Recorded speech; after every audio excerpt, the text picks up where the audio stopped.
course, we had the one big beautiful bill that was passed into law and signed by the president on July 4th.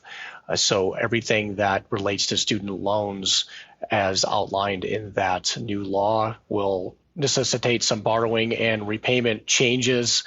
But then about a week after that, it was announced that loans that are in the SAVE forbearance, which had previously not been accruing interest and no payments were due, will start to accrue interest. And that's going to happen on August 1st. So some pretty huge changes to the student loan repayment system.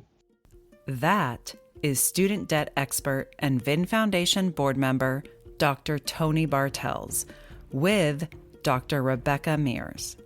And this is the VIN Foundation's Veterinary Pulse podcast, Special Student Debt Series. I'm Jordan Ben-Shia, Executive Director of the VIN Foundation. Join me as I talk with veterinary colleagues about critical topics and share stories. Stories that connect us as humans, as animals, as a veterinary community. This podcast is made possible by individuals like you who donate to the VIN Foundation. Thank you. Please check the episode notes for bios, links, and information mentioned. Welcome, everyone. We are back here again with our VIN Foundation student debt education team, Doctors Tony Bartels and Rebecca Mears, and we are here to talk about, shockingly, student loan news. And we're here to talk about student loans, student debt, and how that landscape has been impacted by the recent bill that was passed. Welcome, Tony and Becca. Hello. Thanks, Jordan. Here in student debt land, we are always keeping things interesting and spicy. Very, very wild, wild west of us. As we all know, there have been many changes in the student loan landscape with the recent bill that was passed. We have a lot of colleagues who are reaching out for support. And in this episode, what we're going to be covering are 7 major topics. 1, SAVE and the forbearance zero interest ending. 2, updates for current veterinary students, those starting and returning to veterinary school. 3, pre-veterinary students applying for the 2026-2027 year. 4, 2025 new veterinary graduates whose grace period is ending. 5, WRAP, the repayment assistance program. Number 6, the phase out of existing programs. And number 7, where things stand with public service loan forgiveness. There's plenty to cover. Let's dive right in. Where do we stand and what's the latest on SAVE and the forbearance zero interest ending?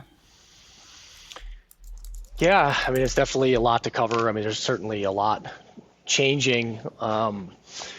Just to kind of back up a bit, I think the reason that we chose that outline is because that's what's going to be happening first. And we had the one big beautiful bill that was passed into law and signed by the president on July 4th.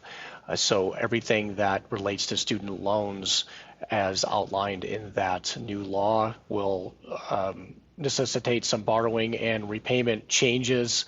But then about a week after that, it was announced that loans that are in the SAVE forbearance, which had previously not been accruing interest and no payments were due, will start to accrue interest. And that's going to happen on August 1st. So some pretty huge changes to the student loan repayment system from the recently passed law.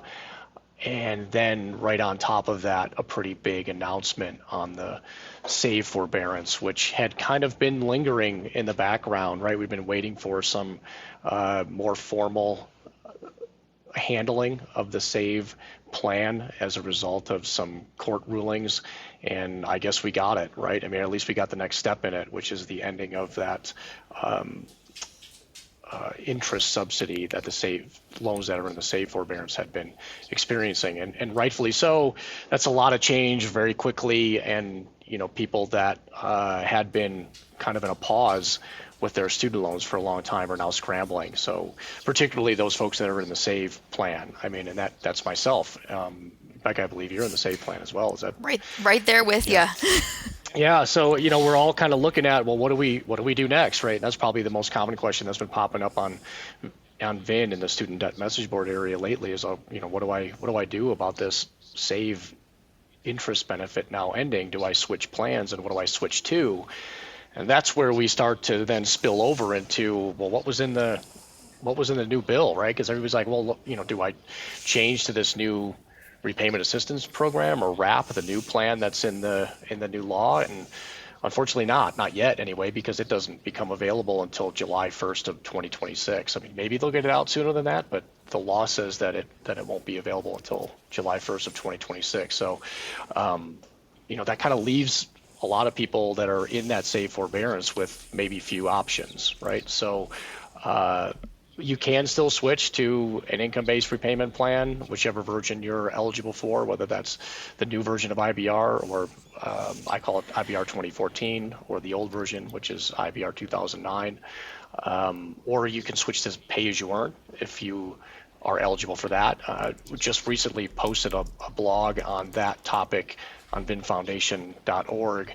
If you're eligible for pay is probably the next best place for you. So if you have access to that plan, you can still use it.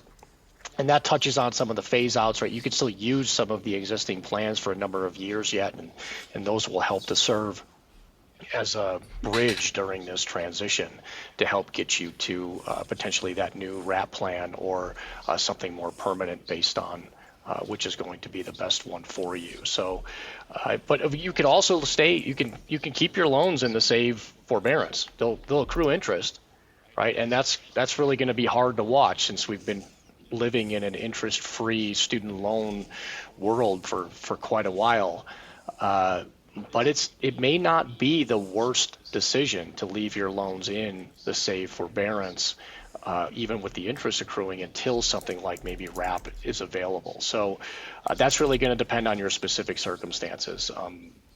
Whether you're likely to hit forgiveness, how much forgiveness credit do you have, what your debt to income ratio is, all of these sorts of things that will play into that equation on whether or not you should leave your loans into SAVE for as long as they let you keep your loans in that forbearance, even though it's accruing interest, or if you should switch to another option that you're eligible to use. I was really glad to have you touch on that, Tony, because I think that is one of the most common misconceptions that I'm seeing out there right now, is that SAVE and the SAVE forbearance are done, when in actuality the SAVE forbearance is still continuing. It's just that we are no longer going to see the benefit of that 0% interest. Right, and we also don't know how long that will last, right? But to my knowledge, they're just ending the interest portion of it, so they'll start accruing interest, and they're really trying to get you to change out of SAVE, right? So I don't know how long you'll be able to keep your loans in the SAVE forbearance, even with the interest accruing. But I mean, I'm not in a huge rush to change. So coming back to my loans are in SAVE, and we're kind of looking at that now to see, does it make sense for us to switch? Maybe not, and just kind of wait and see a little bit. I prefer, and one of the reasons that I'm a little hesitant to switch out of SAVE is because I'm only eligible for the older version of IBR, so IBR 2009. And if I switch to IBR 2009, and I now have a payment due, and it's going to be significantly higher than it would have been under SAVE and higher than it will be under the repayment assistance program, once that RAP plan becomes available next year, if I then switch from IBR into RAP, I'm going to have my unpaid interest capitalized, which means it'll get added to my principal. And the higher my principal, the higher the amount of interest accrues going forward. I may end up paying more because of that unpaid interest capitalization. And now, one of the things that blunts that impact is that RAP does have a 100% unpaid interest subsidy. So kind of like SAVE had, right, where if your payment was less than the monthly interest accrual, you won't be charged additional interest. So if you stay with RAP long term, you will not experience as much interest accruing on your student loans. Yeah, that's one of those important things, that capitalization of unpaid interest, especially where we had started off talking about the IBR 2014 versus pay. I've been seeing a lot of other places in the wonderful interwebs that are really pushing that IBR 2014, but pay doesn't have that capitalization event if you were to switch from that program to RAP when it becomes available. So I think that is an important thing to note. Yeah, and one of the big kickers with the RAP plan, and we'll come back to this a little bit later, is that the time to reach forgiveness is 30 years total, right? So some people may not want to be in repayment longer, and it may end up increasing your total repayment costs. So there's going to have to be some significant analysis done before we settle on a plan like RAP long term. So I kind of want to limit the amount of capitalization that might happen, and if you have that stepping stone, like Becca mentioned, to use pay in the interim here, then when you switch out of pay for another plan, maybe like IBR 2014 or the repayment assistance program, your unpaid interest will not get capitalized. Yeah, we've definitely had a lot of questions about the increase of time for repayment plans and concern. Yeah, that's going to be one of the huge factors that is going to cause even more stress around, what do I do next, right? Because I can tell you that nobody has ever said, "Ooh, I wish I could be in repayment longer," right? So while the repayment assistance program has some nice features in it, that 30 years to forgiveness is kind of a kick in the pants. Yeah. Okay, what about updates for current veterinary students, those starting fall 2025 and those returning? Yeah, so we wanted to cover that because that's going to be one of the next big events coming up is most of the veterinary school programs are going to start later this summer. And they're rightfully so worried that the law is going to change what borrowing looks like for their education, and thankfully it will not, right? So there is some grandfathering, if you will, for students that are currently enrolled or starting programs this fall. So they will still be covered under the current borrowing rules, right? So they'll still have access to all of the same loans and all of the same limits that previous veterinarians have had as they've worked their way through veterinary school. They will experience a change to repayment when they get out, but we'll talk about that more later. And we've got more time before that becomes an issue for those future veterinary school graduates. And for those that, obviously the students that have been in school, Tony and I try our best to collaborate with schools and student groups and things like that to get that knowledge out there. But for those that are headed to school this fall to start, check out the VIN Foundation Borrow Better resources. Those are a great place for you to learn about the current borrowing system that you're going to be a part of and what that means for you as you're starting vet school.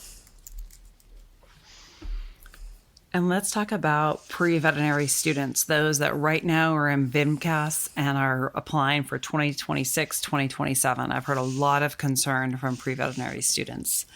So what information can we help with them? Right. Because you usually hear pre-vet students say, "Oh, no, it's fine. I'll just deal with it. I just really want to go to veterinary school." And I feel like this is the first year as we get ready to open our scholarship in the next few weeks like that. I'm hearing, "Oh my gosh, what is happening?" Yeah. There's a lot of brakes squealing in the background. There are. Yeah. That's going to be, and that's the reason why I'm going to talk about that now is because that VIMCAS, the Veterinary Medical College Application Service run by the AVMC, that application cycle closes this September 15th, I believe it is. That's 2 months away, right? So, and that's for the students who are going to start the following fall, so the fall of 2026 for most veterinary school programs.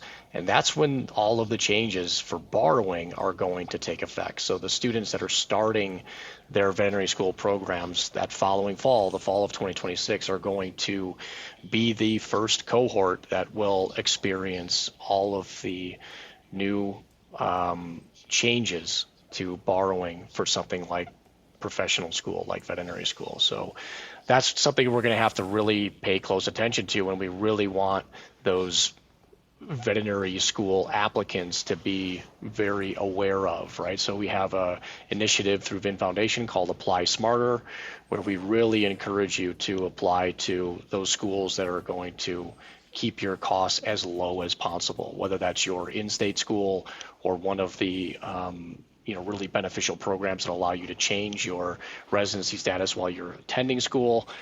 Those are really the programs you want to focus on if you're going to be using student loans to cover your costs, which we know 80% or so of veterinary students use federal student loans to cover their educational costs, because it's going to be extremely important for you to keep that total annual and total overall cost as low as possible, because there's going to be some new limits on borrowing that can cause some significant issues once you hit them, right? So right now there's going to be a $50,000 cap, annual cap, for those students that are starting something like veterinary school the fall of 2026. So if you need more than $50,000 to cover your costs, you're only going to be able to get $50,000 in direct unsubsidized loans. So those are the federal student loans. And then the remainder of that you would need to obtain from a private lender, right? So you're going to have to apply for a private loan to cover any of the costs above that.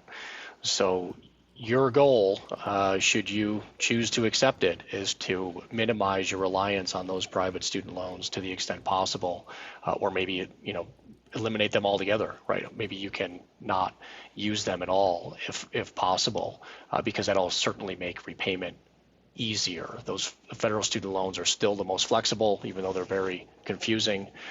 Even in compared to private loans, they don't. Private loans are very limiting, very costly, and they're going to have higher monthly student loan payments as you're getting started in your veterinary career. So it's going to be a tough lift, but we're gonna try to get as many veterinary student hopefuls as possible to avoid those higher cost seats, right? So you can stay out of those private student loans. I mean, it's going to be pretty imperative. Yeah. Well, and I think too the annual cap of that $50,000 a year is something that has been missed a lot in this messaging and is incredibly important. It's not just that you get to run up to that $200,000 and then you worry about private loans. It can start impacting as soon as your first year. Exactly, and the higher the cost, right? So if you attend an out-of-state school or a private school, and some of their cost of attendances are approaching $100,000 a year, right? So if you have to borrow to cover all of those costs, the first 50 will come in federal student loans, but the other 50 is going to have to come in private loans, and that's going to be very difficult to get. I mean, most private loans are going to require you to have some kind of assets or demonstrate some credit score or history, and if you don't have much, which a lot of veterinary school applicants don't, they're going to rely on a cosigner. So maybe somebody in your family or a significant other or somebody else might be on the hook for your student loans to cover those additional costs that you need beyond those federal student loans. And in some cases, you may not even get them, right? I mean, it's certainly not unreasonable to consider a scenario where you can get the federal student loan funding, but you can't get the private student loan funding. And that would be horrible, right? To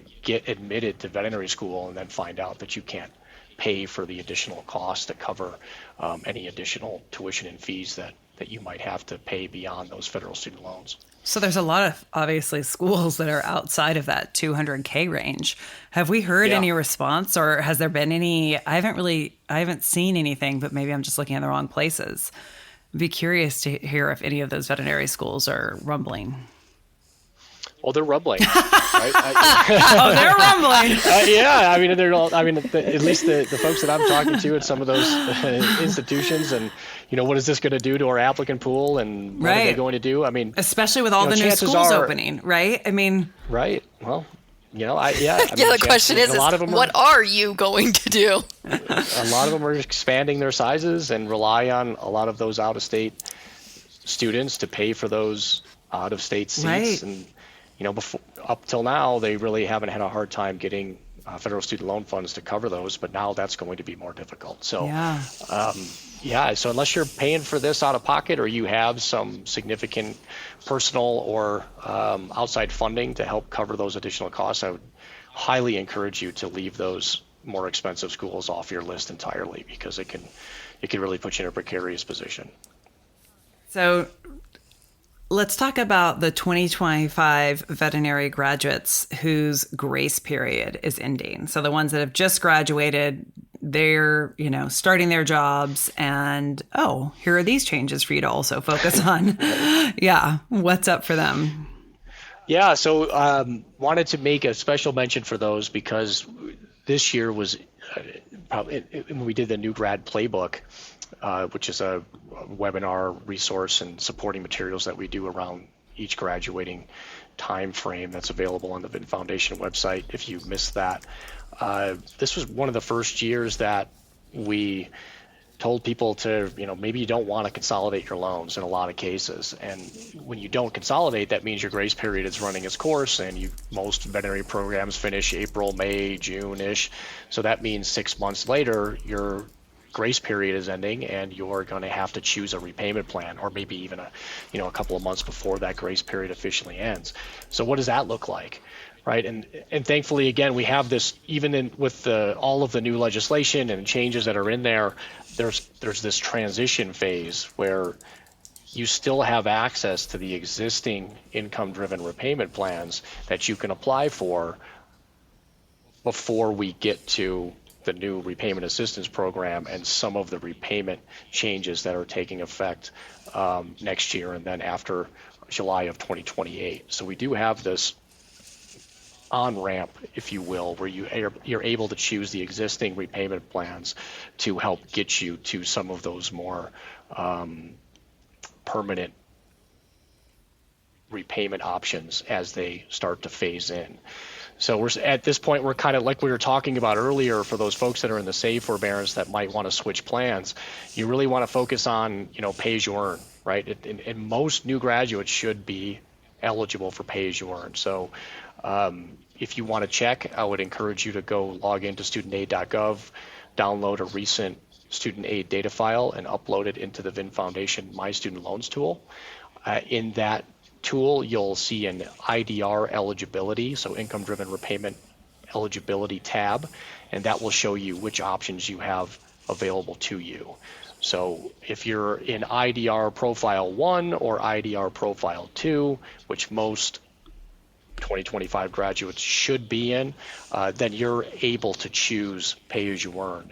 And that's going to be the best plan to help you get started through this transition phase. Still will keep your payment relatively low or even zero if you filed a tax return before you graduated. And it'll help you avoid that unpaid interest capitalization when you have to move away from pay to a more permanent place as pay as you earn gets phased out on July 1st of 2028. Okay, so now let's round back to RAP, the Repayment Assistance Program. And let's break this down for our listeners. So the Repayment Assistance Program is a new option that will become available per the law July 1st of 2026, so next summer. And the Repayment Assistance Program will calculate a payment based on a percentage of your adjusted gross income. So the adjusted gross income is a measure from your tax return, and if you don't have a recently filed tax return, they will allow you to use what's called alternative documentation of income, so something like a pay stub, to tell them, well, what's your annual income, right? So we can take that number and apply a particular percentage to it. And the percentage will range anywhere from 1% to 10%, depending on where your income lands on that range. So any income over $100,000 will be subject to that 10% of that amount divided by 12 to get you to a monthly payment. That will be your baseline minimum monthly payment under the Repayment Assistance Program. For folks who have dependents claimed on their tax returns, those those dependents will result in a $50 per month credit or subtraction against your baseline repayment assistance program monthly payment. So they calculate that baseline based on your annual income and apply the appropriate percentage based on where you fall in that table. And if you have dependents on your tax return, then you can subtract off $50 from that minimum monthly baseline payment to get to your actual monthly payment on your student loans. Which is a pretty significant change from how dependents had been factored into those payment calculations with the other income-driven repayment plans. Yeah, and that's what's going to cause a lot of the confusion too, is now we have the repayment assistance program that actually takes the dependents from your tax return, which in some ways is a little cleaner. The existing income-driven plans have their own, quote, family size definition that is separate from your tax return, but that still exists, right? So we have the repayment assistance program, so it has its own set of rules, and then there'll also be the income-based repayment options that are still available, as well as pay as you earn and ICR, at least until July 1st of 2028, before those get phased out. They have different family size definitions. So those are going to be things that we'll have to compare when we're choosing a repayment plan and even when we're filing our taxes each year, right? So you still are able, so kind of like the existing income-driven repayment plans, the repayment assistance program will allow you to separate your income from your spouse if you're married, as long as you filed your recent tax return separately from your spouse. However, the big difference between how they treat the dependents now will matter. And when you file your taxes separately, one spouse gets the dependents and the other one often doesn't, or you might find a reason to split them up if you have multiple dependents. But whichever set or number of dependents end up on your version of the separate tax return will determine that amount of dependent credit in the repayment assistance program calculation. So that's the part that's going to be different from the previous income-driven plans, because you were able to file your taxes separately but still count those same dependents no matter where they lined up on your separate tax returns. So those will be the some of the challenges we'll face when we're trying to compare something like repayment assistance program against the IBR programs or income-based repayment programs that will exist alongside the repayment assistance program, at least for folks that are currently in repayment. I can already sense heads spinning trying to wrap around that and what that means for borrowers, especially those with dependents and things. So as of recording this, we don't yet have WRAP as part of the student loan repayment simulator, but that is something that is coming. And so we'll work on getting that added. The awesome team behind that tool is hard at work at it, and then we'll also be ready to answer questions about it all.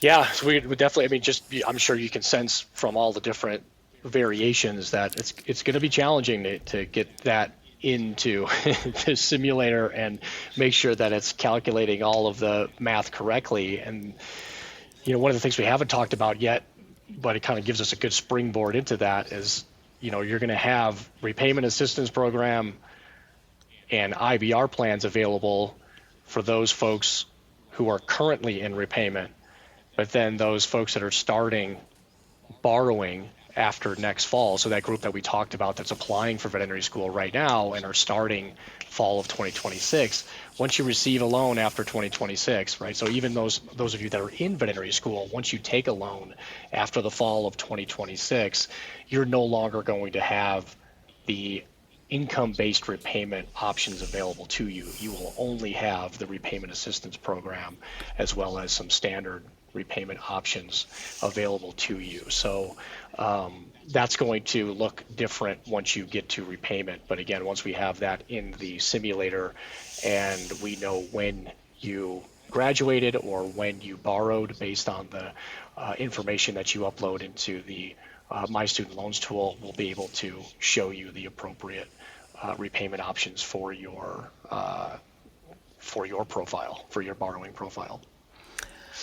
So we don't quite have the wrap on wrap but How long have you been holding on to that one, Jordan? I mean, I let you guys say a few things before I came out with it, but when you said it, I just thought it's too good.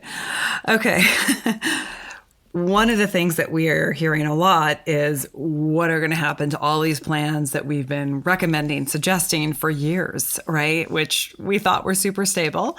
But as we know in life, the one constant is change. So let's talk about the phase out of existing programs.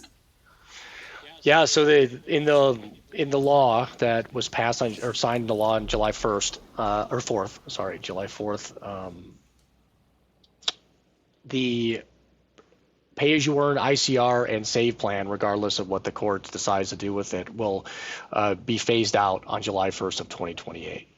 So nobody, even those folks that are currently using those plans, will be able to continue using those plans or select those plans after July 1st of 2028. So you have the option of selecting another repayment plan before July 1st of 2028. But if you don't, then they will select one for you, right? So either the repayment assistance program, which everybody will be eligible for, or one of the remaining income-based repayment options if you are eligible, depending on which one you're eligible for there. So I would encourage you to, and that we've got a lot of time before that, right? So that's the other, I guess, blessing and curse of this is that we have some time, but then again, we have some time and people are really kind of itching to know, well, what do I do now? And it's like, well, there's a lot of changes coming, right? But you don't have all of the options on the table just yet, right? So we kind of have to watch this play out between now and July 1st of 2028, and then make a decision that's a little bit more long-term, if you will, right? Presuming we don't see any major changes between now and then even. So pay-as-you-earn, which had been kind of the one of the best repayment options available, still remains so, and will remain one of the best options for you to get to July 1st of 2028. So we have a better idea what that long-term looks like. So if you're eligible for that one, that's a great place to be. If you can get into pay-as-you-earn, that's a great option to select. And then before July 1st, 2028, we hope to have a better picture on how you can compare your remaining repayment options. It'll be well before then, but so by the time you get there, you'll be able to have a little bit more confidence in which repayment option you should be selecting. And another thing that we are hearing a lot about is there are many colleagues who are in PSLF. What are the concerns around PSLF, and how can we help educate colleagues on where that is now? Yeah, so public service loan forgiveness didn't get changed in the law at all. So that was a huge benefit, right? So public service loan forgiveness, the program where as long as you're making payments on direct loans, using an eligible repayment plan like an income-driven repayment plan while working for an eligible organization, a state, federal, local government entity, or otherwise maybe a 501c3 nonprofit, those payments are still considered to be eligible for public service loan forgiveness. After you hit 120 eligible monthly payments for public service loan forgiveness, you can apply to have your loans forgiven, and those loans will still be forgiven tax-free. So the law didn't change anything, and in fact, they specified explicitly that payments made under the new Repayment Assistance Program, or RAP, will be eligible for public service loan forgiveness as well, right? So they kind of affirmed that public service loan forgiveness is not going anywhere. What is trying to be changed in the background, so the administration is trying to do some regulatory changes around public service loan forgiveness and which organizations might be eligible and which ones might not be eligible. That's still kind of early in that whole rule-making process, and there will be undoubtedly challenges to that. None of those anticipated regulatory changes should affect most veterinarians who are working for a public service loan forgiveness organization. There are certainly going to be some that may get caught up in that, but we'll have to kind of wait and see how that plays out. But I certainly wouldn't avoid public service loan forgiveness if your career path is kind of having you in one of those employment opportunities or considering one of those employment opportunities. And I think seeing that wrap will allow you to continue earning time toward PSLF. I mean, that's a pretty big win. For those that are going towards that, I think that's just such a huge thing that there had been a lot of worry about what was going to happen with PSLF, and just seeing that really kind of, as Tony was saying, confirmed, like it's still around, it's still there, still an option.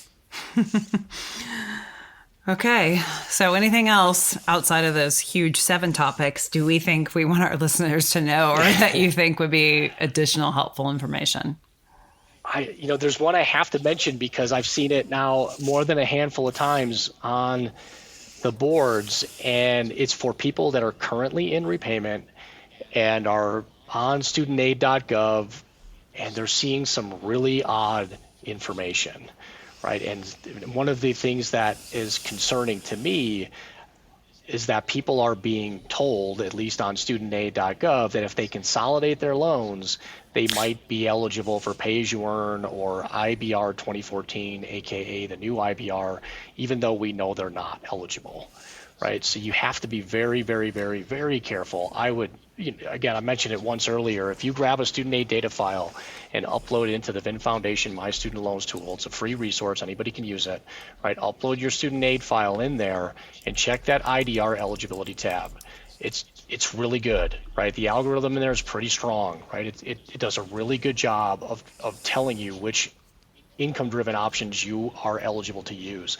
Consolidation does not change that, right? And the only thing consolidation is going to do right now is eliminate all of your prior forgiveness credit and capitalize your interest, right? So I don't know what's going on exactly in the studentaid.gov system. It's kind of hard. There's just, again, so many changes happening so quickly. The most charitable explanation is that it's a bug, right? But you have to be very careful. It tells you that you need to consolidate to use a particular plan because it may not be accurate, right? So double check that before you do that consolidation. Consolidation right now is really is not a great idea, unfortunately. It's been really, really helpful over the years, and if you go back on VIN Foundation and read the message boards and any of the other webinars we've done, we talk about consolidating all of the time and how it was always a great way to get your loans into repayment. And now you have to be very, very careful, right? Because it can undo a lot of your progress and make your loan repayment even more costly.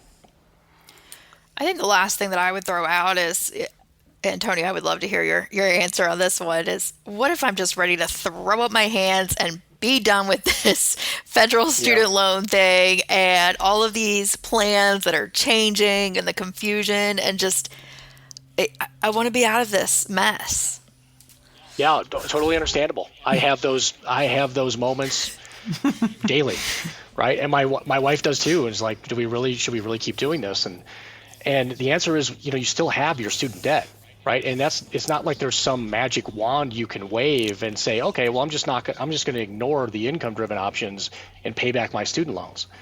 Well, if it was that easy before, then you wouldn't have been using the income-driven plans, right? So chances are there was a reason you were using them in the first place, right? The payments that they generate based on your income are manageable given the amount of debt that you have. You're welcome to try to pay the balance off fast and forego any of this forgiveness business, right? But the monthly payments are going to be staggeringly high for maybe an uncomfortable amount of time, right? And if you're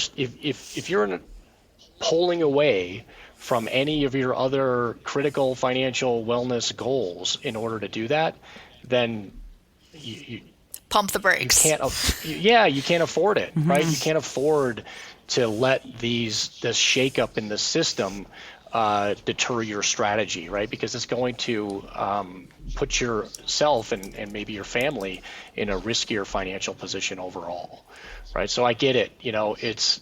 It sucks to see all these changes and an interruption in what you thought you had as a viable repayment strategy, but don't blow up your entire overall financial wellness strategy just because they're changing the repayment options. Your federal student loans are still the most flexible debt you're ever going to have, right? I think part of the goal here is to kind of shake it up, right? And get you to do things that you probably otherwise wouldn't have done, right? But if you go forward and pay those loans back or try to pay those loans back, there's still a very good chance you're going to pay way more than you otherwise would have to, even under the changing landscape. So try to gather as much information as you can before you make that decision.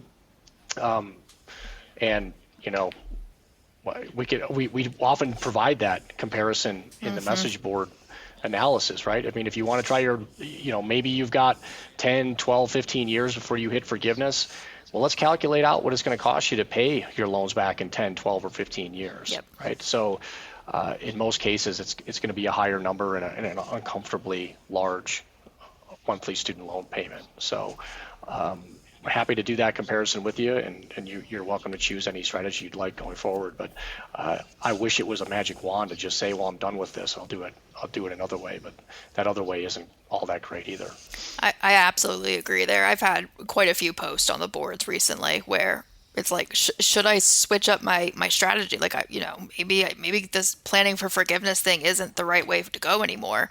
And it's like, okay, let's explore that, right? Like, you're an adult, you can make your own choices. It's your budget, it's your money. This is what that's going to look like. What does that actually look like for you and your family and your finances? If that's something that's doable and you want to make that decision, fantastic. For a lot of us, that's not something that we're able to do right now, though. And unfortunately, that's just the reality of the situation. Indeed. Okay, well, thank you guys so much for your time and effort and your endless hard work to help make colleagues aware of this and keep us all updated. We know there's the blog and there's this podcast and additional places for colleagues to reach out and learn more. We will put all the links that we've mentioned in this episode in the episode notes. Thank you so much, Tony and Becca, for your time.